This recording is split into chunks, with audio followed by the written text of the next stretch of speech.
Today we're going to talk about the most famous punch in modern history, and that's the 1-inch punch by Bruce Lee.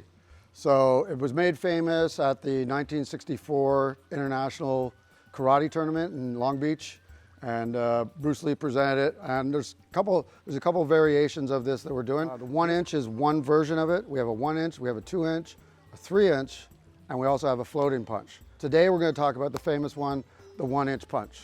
And what we're going to do is we're going to break this down, because as we do this, we're going to look at the kinetics. One of the first things that we have to do is look at our stance. It's a little different. The reason you don't see this in boxing and MMA and all that type of stuff, primarily because you have your hands wrapped and you need the wrist motion to do floating or shock punches. This is what you're going to see in a lot of the videos, is people just going, closing their hand and moving the 1-inch this way and trying to break boards and all that. That's not the 1-inch punch. The 1-inch punch requires a lot more kinetics.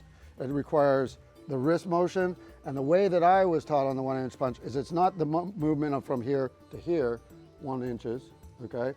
It's a movement of the position where we're starting, I'll explain that, position you're here, to the movement of the bottom knuckles coming forward, which is essentially 1 inch, okay? So it's got that from here to here. And it's the first 2 knuckles, but I'm going to be landing with this middle knuckle, and a bit of the last 2 knuckles will touch flat. Now, there's a couple things that are going on here. I'm going from this position, line up on the thumb, make a contact, and then it's body mechanics, but just looking at my hand now, you're gonna turn, your position's gonna move from here to here. Now, there's a couple things that you have to look for, is my elbow has tucked in what you could think of as a futsal, okay? So it's coming in, and this is where the difference comes across. The actual kinetics is what we call spiral dynamics. You're going to, as I'm doing this, the elbow is going to be moving. It's going to come into the center, in front of my body, almost going off my body.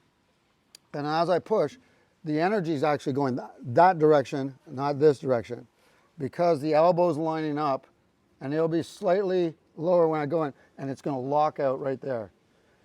Now, I'm going to talk about a number of things. We're going to step this back so you can see how the body works now.